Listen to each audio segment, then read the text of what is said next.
Heydər Əliyev ömrünün 81-ci ilində dünyasını dəyişdi. Millət və dövlətə xidmətə həsr olunmuş mənalı bir ömür başa çatdı.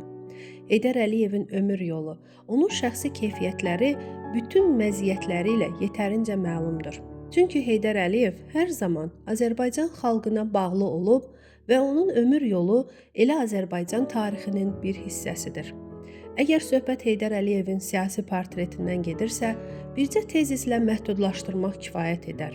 Heydər Əliyev ən mürəkkəb, ziddiyyətli tarixi proseslərin gərdişindən bacarıqla baş çıxaran, ən çətin vəziyyətdə təmkinini itirməyən və dünyadakı geosiyasi dəyişiklikləri realistcəsinə qiymətləndirib, mənsub olduğu xalqın, ölkənisinin çıxarlarını praqmatik ağılla və dəqiq hesablayan bir lider idi.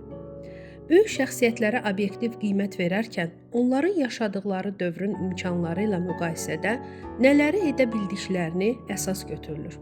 Bu baxımdan Heydər Əliyevin həm Azərbaycana rəhbərlik etdiyi, həm də bu missiyadan kənarda olduğu dövrlərdə qiymət verərkən birmənalı olaraq deyə bilərik ki, o zamanın və şəraitin verdiyi imkanlardan öz xalqının maraqları və yüksəlişi naminə maksimum istifadə etmişdir. Azərbaycanda Heydər Əliyev siyasəti və onun dövlətçilik xətti davam edəcəkdir. Çünki bu siyasət Azərbaycanın gələcək tərəqqisinin təminatı baxımından lazımdır. Heydər Əliyev siyasəti tarazlı siyasətdir. Cəmiyyətin bütün təbəqələrinin mənafelərini ifadə edir. Cəmiyyətdə ahəngdarlıq yaradır. Vətəndaşların hüquq və azadlıqlarını, onların milli dövlətçilik mənafelerini, açıq cəmiyyətin ali dəyərlərini müdafiə edir. Orta statistik Azərbaycanlı Heydər Əliyevin simasında ümumimilli liderə məxsus bütün keyfiyyətləri rasionalizm və müdriklik, qətiyyət və siyasi uzaqgörənlik, realizm və novatorluğu görürdü. Ən önəmlisi isə odur ki, Heydər Əliyev siyasəti bu günlə, indi ilə yekunlaşan, bitən bir siyasət deyil.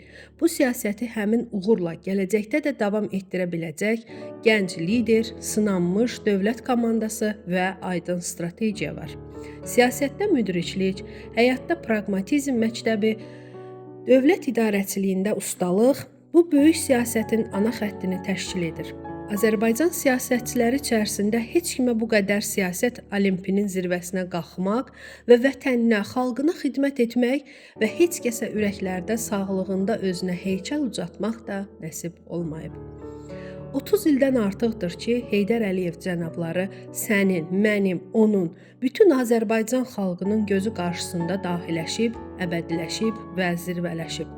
Heydər Əliyevin ən böyük fəxri, qüruru onun yaratdıqları, gördüyü işlərlə doğma xalqının qəlbini fəth etməsi idi. Bu fəthi ilə o xalqının qəlbində əbədi yaşayacaq, bugünkü nəslində, sabahki nəslində.